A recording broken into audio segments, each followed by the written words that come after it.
দীর্ঘদিনের আবদার পূরণ করেনি সরকার, নিজেরাই বাঁশের সাঁকো বানিয়ে জবাব দিলেন রাষ্ট্র ব্যবস্থাকে। গ্রামের মাঝখান দিয়ে বয়ে গিয়েছে ননাই নদী। একদিকে যেমন আশীর্বাদ, অপরদিকে এতদিন অভিশাপ রূপে বয়ে চলছিল আপন খেয়ালে। আর এতেই সমস্যায় পড়তে হচ্ছিল জলপাইগুড়ি জেলার বানারহাট ব্লকের ঝাড়ালতা 2 গ্রাম পঞ্চায়েতের অধীন উত্তর খুট্টিমারি গ্রাম সহ রাভা জনজাতি গোষ্ঠীর বাস মেলা বনবস্তিবাসীদের যাতায়াতের। ননাই নদীর এই অংশে সেতু না থাকায় জঙ্গল পথে গ্রামের পড়ুয়া থেকে রুটি রোজগারের জন্য বানারহাটে যাওয়া আসা করতে হতো। হাতির আক্রমণের মুখে পড়তে হতে পারে এটা জেনেও। ভোট এসেছে, চলে গিয়েছে। এলাকার জনপ্রতিনিধি থেকে সরকারি অফিসার সবার কাছেই দীর্ঘ সময় ধরে উত্তর খুট্টিমারির বাসিন্দাদের একটি আবদার ছিল ননাই নদীর ওপর একটি সেতু নির্মাণের। কথায় আছে, লেবু বেশি কচলালে তেতো হয়ে যায়। সেটাই যেন হয়েছে উত্তর খুট্টিমারির বাসিন্দাদের মধ্যে। এক প্রকার জেদের বশে বন্য প্রাণীদের আক্রমণের হাত থেকে নিজেদের পরিবারের সদস্যদের রক্ষা করতে এবং স্বল্প সময়ে গ্রাম থেকে শহরে পৌঁছতে নিজেরাই বাঁশ দিয়ে সাঁকো বানিয়ে ফেলেছেন। একদিকে যেমন মিটেছে যাতায়াতের সমস্যা, এরই সঙ্গে এক প্রকার ঝামা ঘষে দেওয়া রাষ্ট্র ব্যবস্থার মুখে বলে মনে করছেন জনজাতি গোষ্ঠী। তা নিয়ে বিভিন্ন সময়ে গবেষক থেকে বিশ্লেষকরা। এখানকার কারণ হলো কি, দীর্ঘদিন যাবত এখানে ব্রিজ হবে হবে হবে হবে করে ধরে নাও 15-20 বছর হয়ে গেল।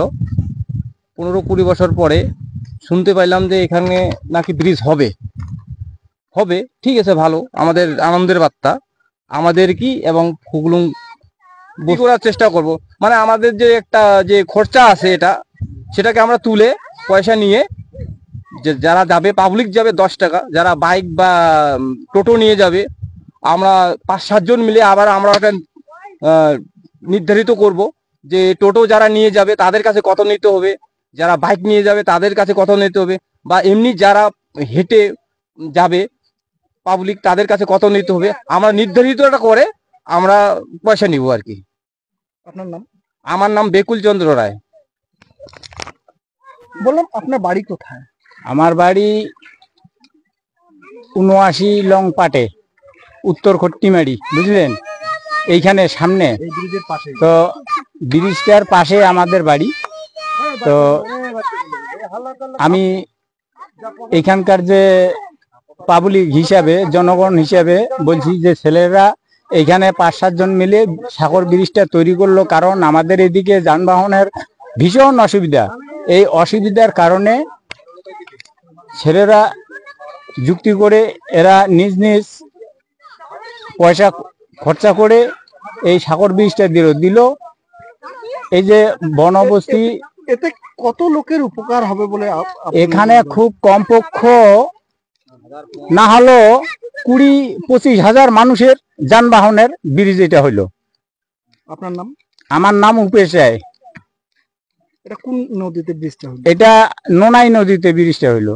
কোন কোন বস্তিকে একত্রিত করলো? এটা খুকলুং ফরেস্ট বস্তি আর উত্তর খট্টিমারি, অথচ মেলা বস্তি, গোসাহাট, এগুলা বস্তির সব বস্তির মানুষের এখানকার যানবাহনের খুব সুবিধা হইল। যে এখানে কিসের সেতু তৈরি করলেন? কি এখানে বাঁশের শিকড় তৈরি করলাম আমরা। কারণ হচ্ছে এখানে পাকা ব্রিজ হওয়ার কথা ছিল, পাকা ব্রিজ হয় নাই, পাকা ব্রিজ চলে গেল ওই যে কালার খাসে ওইখানে। তো আমরা যাতায়াত খুব অসুবিধা হচ্ছে, সেই জন্য। জায়গা এটা উত্তর খুঁটিমারি বলে, নুনাই। হ্যাঁ, ঝাড়ালটা 2।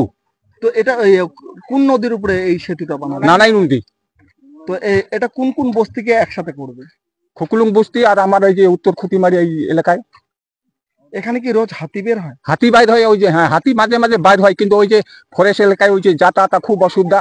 একটা তো লোক মারা গেছে, তারপরে লোক পিটানো পরে, হাতি পিটায়, এটা করে হোটা করে, সেই জন্য বাঁশের শিকড় আমরা এখানে তৈরি করলাম।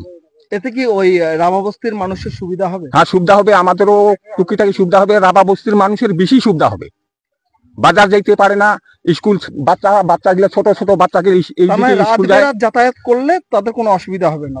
না, কোনো অসুবিধা হবে না, ভালো হবে এদের, খুব উন্নয়ন। আপনার নাম? আমার নাম ধনী উড়াও। বাড়ি? বাড়ি এইখানে আছে পাশে।